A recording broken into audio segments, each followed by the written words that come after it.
Good morning, dear student. Let's start with introductory part of the immunology. So what is immunology? Immunology is nothing that branch of biology which deals with the study of human immune system.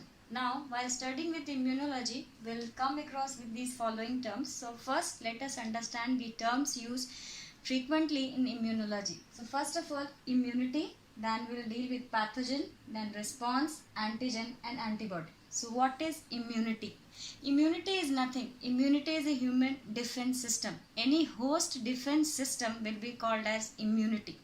Now that immunity will be of two types. One type of immunity that he or she will be getting by birth called as innate immunity, and another type of immunity what he or she will be acquiring once they encounter any kind of antigen, that will be called as acquired or adaptive immunity. Both the type of immunity we will be dealing in the later coming on classes.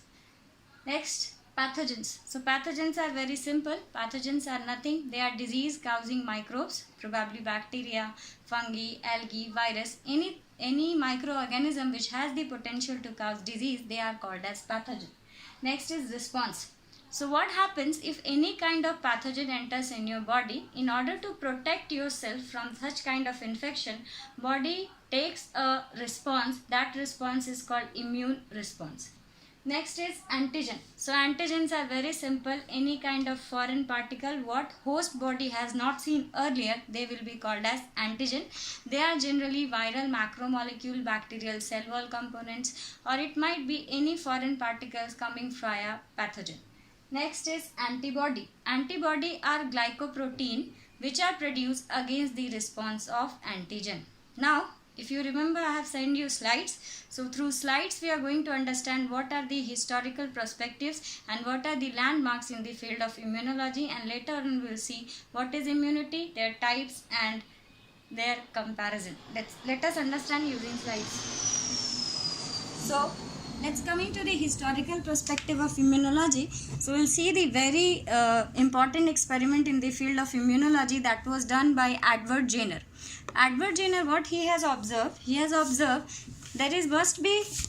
he has observed that milkmaid who get more frequent cowpox infection, they are very rare to get smallpox infection. On the basis of his observation, he has done his experiment, and his experiment was as follows. What he has done, he has isolated cowpox fluid, and that cowpox fluid he has injected into healthy person. Then that person was co-incubated with a smallpox infected person. Usually what happens, if anybody comes in contact with smallpox infected person, he or she will be infected. But it was seen that there was initial symptoms of the disease, but there was no infection, and the person was resistant to the infection. So what he has concluded? He has concluded that there must be something present in cowpox fluid that give resistance against smallpox infection. Later on, this particular experiment became foundation for the vaccination.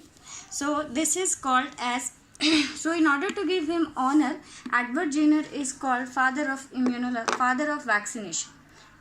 Next experiment we'll see Louis Pasteur experiment. Louis Pasteur has done his experiments on anthrax.